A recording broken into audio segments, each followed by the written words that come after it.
Selamat pagi semua. Selamat pagi, Pak. Apa kabar hari ini? Sehat. Luar biasa. Sudah siap belajar hari ini? Sudah. Baik, terima kasih. Sebelum kita melanjutkan pembelajaran kita hari ini, saya minta kepada Nobel untuk memimpin kita dalam doa.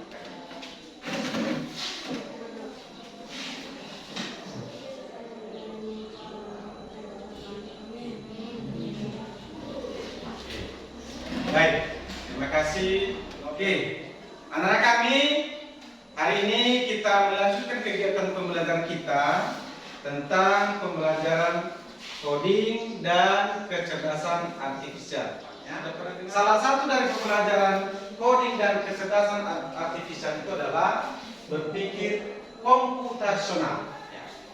Pernah dengar ini? Pernah. Ada hubungannya sedikit dengan komputer ya? Iya. Jadi anak-anak kami berpikir komputasional ini ya, jadi diarahkan kita berpikir secara sistematis, logis dan bisa dipahami secara mudah dan efisien. Nah, biasanya itu dilakukan oleh alat teknologi yang kita kenal selama ini, komputer. Nah, ternyata sebelum kita secara jauh masuk ke dalam pembelajaran komputer, pemrograman, ternyata berpikir komputasional itu dalam kehidupan sehari-hari kita pun sering kita laksanakan. Nah, nanti hari ini kita diingatkan akan hal itu. Bagaimana cara berpikir komputasional? Ya. Bisa ya? Bisa. Nah, oke. Mari sebelum kita lanjut, mari kita laksanakan ice cream dulu. Saya menggunakan kita laksanakan tepuk semangat ya? Iya. Siap? Siap. Tepuk semangat.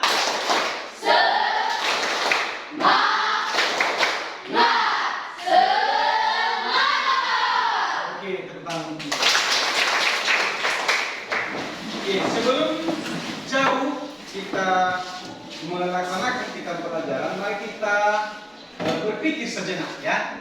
Kita bermain kata, ada main kata kita supaya pemikiran kita sedikit luas ya.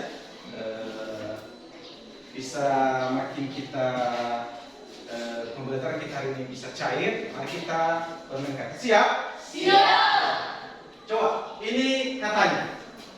Liburan, pergi, keluarga, pantai, bersama, ke aku. Oke, jadi tugas kita, mari kita susun kalimat ini, kata-kata ini menjadi kalimat yang efektif dan mudah dimengerti. Silakan, saya kasih waktu berpikir 30 detik.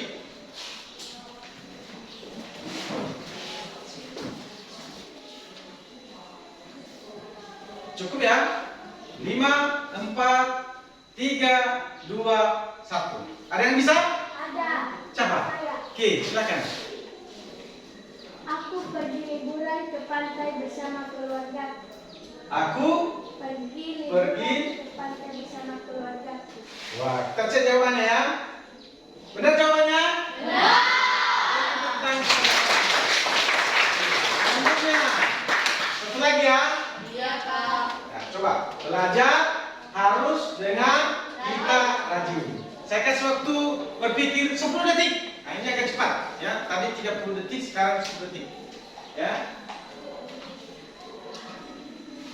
5, 4, 3, 2, 1. Ada yang bisa? Ada. Siapa? Silakan. Kita harus belajar dengan rajin. Kita harus belajar dengan Rajin. Kita cek jawabannya ya. Kita harus belajar dengan rajin. Betul ya? Betul.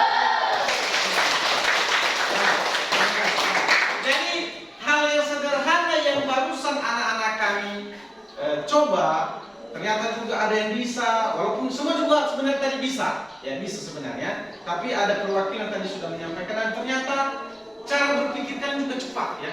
Dan tadi kata-katanya sudah teracak ya.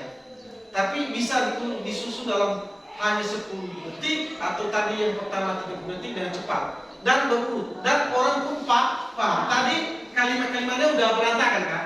Kadang ketika kita membaca bingung apa maksudnya, tetapi dengan kecerdasan logis kita cepat kita susun dan sehingga menjadi kalimat yang bisa dimengerti, logis dan bisa dipahami. Nah, ada kaitannya dengan pembelajaran kita hari ini, ya, tentang berpikir komputasional. Oke. Nah, tujuan pembelajaran kita hari ini yaitu peserta didik mengenal konsep berpikir komputasional secara umum. Yang kedua, peserta didik bisa memberi contoh aktivitas berpikir sistematis dan logis, seperti yang saya sampaikan di awal pembelajaran tadi. Nah, ada pertanyaan, pernahkah kalian bingung harus mulai dari mana saat menyikat gigi atau membuat instan? Pernah bingung? Ya, tidak ya, karena di umur kita sekarang sudah biasa membuat itu kan? Sudah. Betul. Tapi waktu kita kecil bingung nggak? Bingung. Jadi itu. Jadi anak-anak kami ketika kita sudah nanti ke SMP, cara membuat mie instan itu sudah spontan, kita tahu langkah-langkahnya kan? Iya. Sehingga nanti pada akhirnya mie itu bisa masak kan? Kita santan ya, kita makan ya. Oke. Nah, mengapa kita perlu melakukan sesuatu dengan urutan yang benar? Bagaimana cara menyelesaikan masalah dengan langkah-langkah tertentu? Nah, itu tadi. Misalnya menyikat gigi. Nah, mana duluan kita langsung sikat gigi atau ambil odol dulu? Ambil odol dulu kan? Iya. Lalu nanti ketika sudah kita ambil odol, kita taruh odolnya di sikat gigi, baru kita menyikat gigi. Nah, seperti ini urutan menggosok gigi ya. Contoh ada simulasi di sini. Si Dodo akan tidur sebelum berangkat tidur. Dia rutin untuk menggosok gigi. Dodo mengambil sikat gigi dan botol pasta gigi. Jadi dulu dia ambil sikat giginya kan, baru botol atau kita kenal ini adalah pasta gigi. Nah, baru dia melaksanakan kegiatan proses menyikat gigi. Jadi apa yang terjadi misalnya jika si Dodo ini lupa membuka tutup pasta gigi? Apakah bisa terlaksana proses menyikat gigi dengan baik dan benar? Iya. Bisa kan? Iya. Dibuka dulu, diambil, dibuka, dikasih di sikat gigi, baru dilaksanakan proses sikat gigi. Jadi sebelum jauh kita membahas tentang berpikir secara komputasional ini, saya ajak anak kami untuk menonton video berikut ini. Nah, nanti sepanjang kita menonton video ini, anak-anak kami betul-betul memahaminya, sehingga nanti berpikir komputasional ini karena merupakan mata pelajaran yang baru dia bisa makin dikuatkan kita ya. Iya.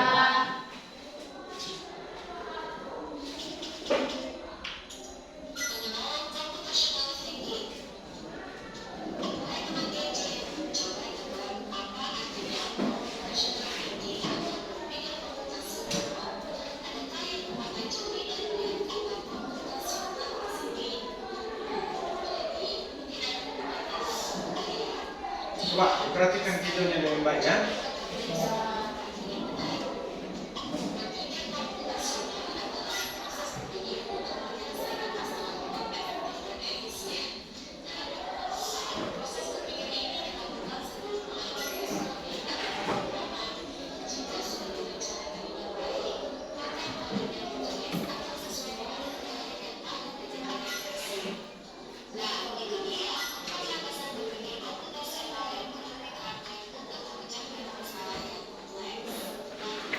Bagaimana? Sudah melihat videonya? Sudah. Ada yang bisa menyampaikan apa kira-kira beberapa inti yang sudah kita perhatikan dalam video itu? Ada bisa menyampaikan ulang? Ada. Saya. Silakan. Baik, yang telah saya pahami dalam berpikir komputasional adalah bahwa dalam berpikir komputasional ada 4 proses berpikir, yaitu 1. Dekomposisi, 2. Pengenalan pola, 3. Abstraksi, 4. Algoritma. Demikian dari saya. Baik, terima kasih ya. Luar biasa, tepuk tangan kepada kawan. Landasan ya, ada 4 landasan dalam berpikir komputasional. Yang kalian tadi dekomposisi, terus abstraksi, terus pengenalan pola, dan yang terakhir algoritma. Ya, lagi tadi satu. Silakan. Dalam video yang telah kita tonton ini, kita dapat mengambil sedikit motivasi di mana berpikir komputesional merupakan proses untuk berpikir untuk menyelesaikan masalah secara sistematis, logis, dan efisien. Iya, terima kasih. Tepuk tangan kawan-kawan. Betul sekali ya. Jadi berpikir komputasional itu yang mengajar kita, mengingatkan kita kembali untuk berpikir secara sistematis, logis, efektif, dan mudah dipahami. Ya. Jadi dalam ilmu komputer tidak bertele-tele, ya. Harus berurutan sehingga nanti ini bisa dimengerti.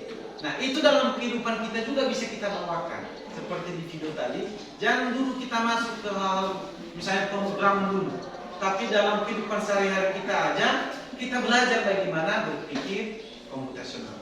Tadi kawanmu sudah menyampaikan ada 4 landasan itu kan? Nah, ada 4 landasan berpikir dalam berpikir komputasional. Misalnya tadi deskomposisi, pengenalan pola, algoritma. Nah, itu nanti yang kita perlu dalami, ya, dalami dalam pembelajaran berpikir komputasional. Bisa kita lanjut? Bisa. Sebelum kita lanjut, mari saya ajak kita untuk ekspresi dulu. Ya, mari kita laksanakan tepuk 1 sampai 5. Bisa ya? Bisa. Siap? Siap. Tepuk 1, tepuk 2, tepuk 3, tepuk 4, tepuk 5. Tepuk tangan sedikit.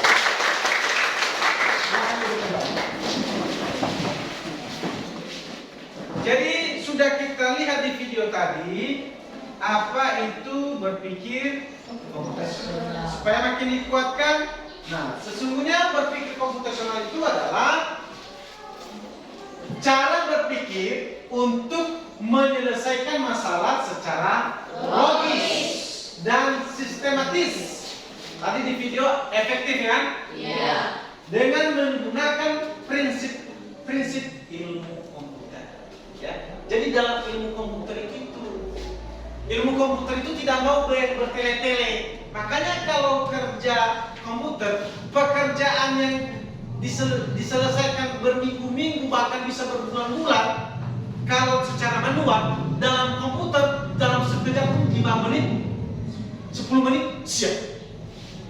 Jadi pekerjaannya cepat. Dalam pembelajaran coding ini, dalam kehidupan sehari-hari kita juga bisa kita laksanakan bagaimana cara berpikir yang logis, sistematis, dan efektif.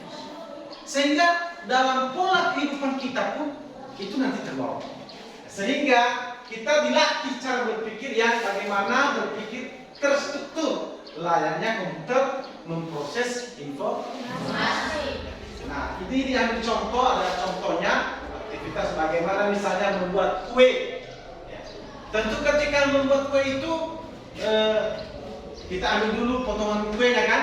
Yeah. Nah itu baru kita potong. Setelah kita potong baru kita oleskan selainya. Baru dimakan. Bukan dulu diambil selainya baru diambil roti. Itu cara yang salah. Itu kita diajarin bagaimana berpikir secara terstruktur itu, logis itu. Sama dengan anak-anak kami ketika ke sekolah, ya. Tidak pakai baju dulu baru mandi, atau ada yang kayak gitu? Iya. Mandi dulu, ya kan? Iya. Baru pakai baju, baru sarapan, baru apa lagi? Ngambil tas, baru. Jadi kita diajarin berpikir yang logis itu. Jangan berantakan cara berpikir kita. Makan dulu, baru mandi, baru pakai baju, pergi ke sekolah, udah lupa tasnya. Itu cara berpikir yang salah, tidak terstruktur. Jadi dalam coding pun diajarin kita bagaimana berpikir secara terstruktur, ya, logis, sistematis, berurut dia, sehingga kita tidak bingung. Di video ada 4 landasan. Ada 4 landasan dalam berpikir komputasio. Nah, Yang pertama dekomposisi. Apa itu dekomposisi? Memecahkan masalah besar menjadi tugas-tugas yang kecil. Ya. Misalnya ada masalah contoh di sini membuat sarapan roti, panggang, dan tentu bagaimana cara memecahkan masalahnya. Tentu dalam benak-benak kita itu ketika ada masalah itu kita secara spontan dulu memikirkan teh dan roti. Apakah hanya itu saja? Tidak kan? Pasti ada langkah-langkah yang harus kita lakukan. Misalnya yang pertama mengambil bahan dan alat, membuat roti panggang, menyiapkan roti, apa lagi? Nah, terus.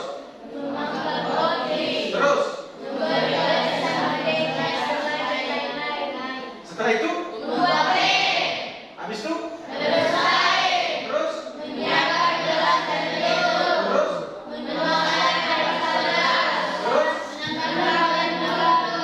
baru yang terakhir. Jadi dalam masalah ini artinya dalam kita disuruh membuat roti bersama dengan teh atau teh manis ya. Selanjutnya yang landasan berpikir komputasional yang kedua yaitu pengenalan pola. Ya. Nah, ini masih dalam ruang lingkup tadi yang membuat roti dan teh. Nah, seperti contoh yang saya bilang tadi, bagaimana misalnya mama kita menyuruh kita menjemur baju. Ya. Kita tahu polanya, mana baju yang besar yang bisa dikasih di hanger kan? Mana baju yang kategori luntur, mana kategori yang tidak luntur. Landasan yang ketiga yaitu abstraksi. Nah, selanjutnya yang terakhir landasan berpikir komputasional yaitu algoritma. Ya. Jadi apa itu berpikir algoritma? Menulis urutan langkah-langkah yang logis dan sistematis. Ini langkah-langkahnya. Setelah kita urutkan, ambil 2 potong roti, nyalakan pemanggang, panggang roti selama 2 menit, olesi roti dengan mentega, apa lagi? Terus,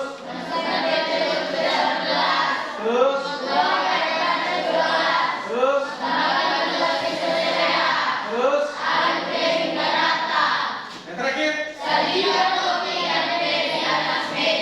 ini cara berpikir yang sudah berubah. Dari langkah-langkah yang pertama sampai yang terakhir. Nah, tadi sudah kita mendengar bersama apa itu cara berpikir komputasional. Sekarang saya tugaskan secara kelompok. Mari kita berpikir secara komputasional secara sederhana yang dalam kehidupan sehari-hari kita ini sering kita laksanakan. Ya, bagaimana cara kerjanya? Susunlah langkah-langkah membuat. Yang pertama, bagaimana cara membuat mie instan? Secara langkah-langkahnya ya. Nanti kita susun secara sistematis sampai pada penyajian. Kedua, memasak nasi. Bagaimana menyalakan TV dan bagaimana menyetrika. Nah, kita sudah membentuk 4 supaya lebih terarah. Kelompok 1 membahas tentang bagaimana cara membuat mie instan. Kelompok 2 bagaimana cara memasak nasi. Kelompok 3 bagaimana cara menyalakan TV. Kelompok 4 bagaimana menyetrika baju. Silakan diskusi saya berikan waktu diskusi selama 10 menit. Setelah diskusi, 1 orang notulen nanti silakan buat hasil diskusinya dan nanti ada presentasi kelompok ya. Masing-masing kelompok nanti presentasikan hasil kelompoknya dan yang lain nanti mendengarkan dan memberikan tanya. Bisa? Bisa. Silakan memulai diskusi kelompok ini.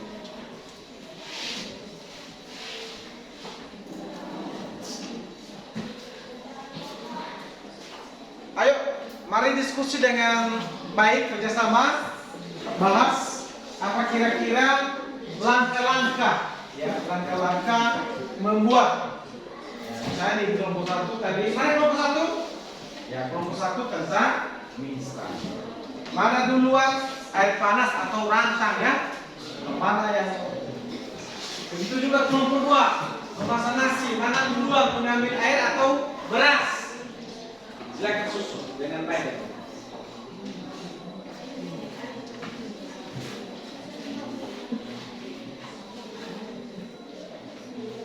Bagaimana hasil diskusinya? Mana hasilnya?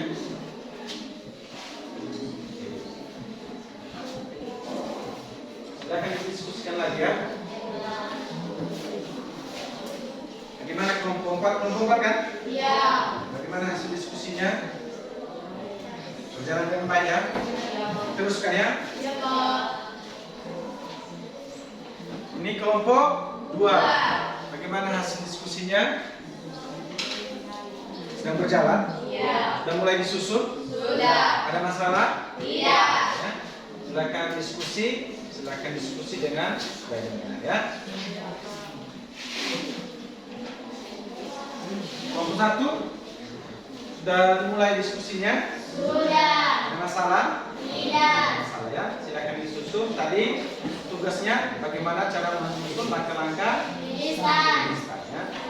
Pernah makan instan? Pernah. Bisa ya? Bisa. Lanjutkan ya. Ya, Pak.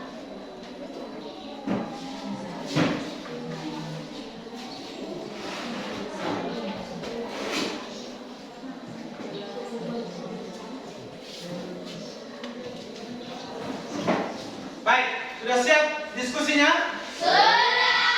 Oke, tepuk tangan untuk kita semua.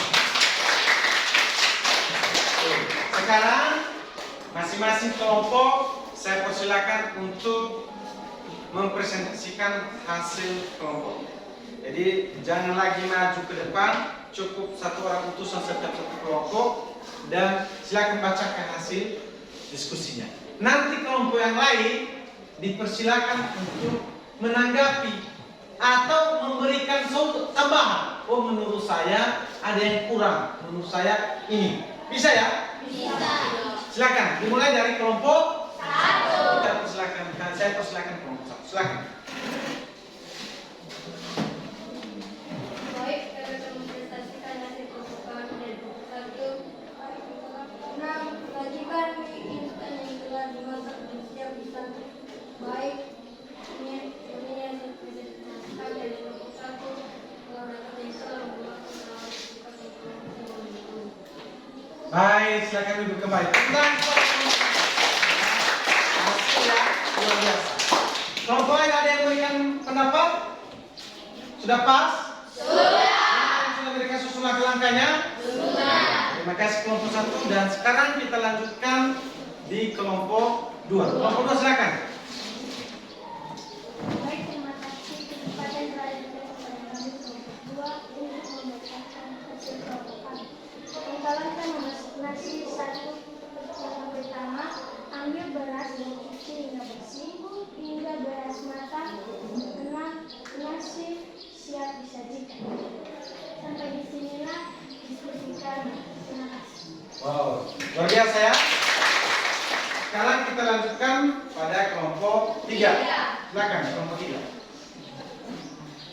Baik, terima kasih kesempatan yang diberikan kepada kami dari kelompok 3 untuk mempresentasikan hasil kelompok kami. Langkah-langkah titik pilih saluran yang kita inginkan. 5. Atur volume televisi sesuai dengan kebutuhan kita masing-masing. Demikian hasil dari kelompok kami. Sekian dari terima kasih. Baik, terima kasih dan ada yang memberikan pandangan dari kelompok lain? Iya. Punya TV masing-masing di rumah? Punya. Berarti cara menggunakan TV sudah bukan hal asing ya. Oke, sekarang kelompok terakhir, kelompok 4, dipersilakan. Baik, terima kasih yang telah memberikan kesempatan dari kelompok 4 untuk mempresentasikan hasil diskusi kami. Langkah-langkah identifikasi dekat dan terakhir lipat pakaian dengan rapi setelah selesai. Baik, sampai di sini presentasi kami. Sekian dan terima kasih. Baik, terima kasih kelompok 4. Ada yang memberikan pandangan dari kelompok lain? Iya. Sudah pas langkah-langkahnya? Sudah. kelompok 1 sampai kelompok 4 sudah melaksanakan diskusi dan sudah melaksanakan kegiatan presentasi dan hasilnya pun luar biasa ya. Tepuk tangan untuk kita semua. Baik, anak-anak kami, sekarang kita berada pada ujung pembelajaran kita. Jadi dari awal kita sudah paham bagaimana itu, apa itu berpikir secara komputasional. Kemudian juga ada 4 landasan cara berpikir secara komputasional. Masih ingat itu tadi kan? Masih ingat 1, 2, Pembinaan nomor 3, Administrasi 4, Terima kasih. Ada yang satu orang yang bisa memberikan kesimpulan dari pembelajaran kita ini? Saya. Iya. Siapa namanya? Ya, silakan dulu. Proses berpikir secara komputasional untuk menyelesaikan masalah secara logis atau Gaussian. Ada 4 proses yaitu dekomposisi, abrasi, narkoba, dan algoritma dengan menggunakan prinsip-prinsip ilmu komputer. Sekian dan terima kasih. Baik, luar biasa. Betul sekali ya, Sulian Iguler. Apa yang sudah disampaikan tadi bahwa ternyata berpikir komputasional itu adalah berpikir secara logis, sistematis, efisien, dan mudah untuk dipahami dan menggunakan prinsip-prinsip ilmu komputer anak-anak. Demikian saja pembelajaran kita hari ini. Saya harap pembelajaran coding dan kecerdasan artifisial ini, khususnya berpikir secara komputasional, bisa kamu pahami lebih mendalam lagi. Dengan cara silakan anak kami mengakses di Google, di YouTube, dimanapun, bisa melalui komputer atau laptop atau melalui HP-mu. Silakan searching nanti apa itu berpikir komputasional supaya makin dikuatkan. Nah, itulah tugas kita masing-masing. Ya. Supaya nanti pembelajaran kita hari ini tidak sia-sia. Ya. Makin dikuatkan, tidak lupa kita. Ya, saya tugaskan anak kami untuk belajar lebih mendalam lagi. Bisa di sekolah ini atau nanti setelah pulang di rumah. Saya sapa kita semua. Selamat pagi.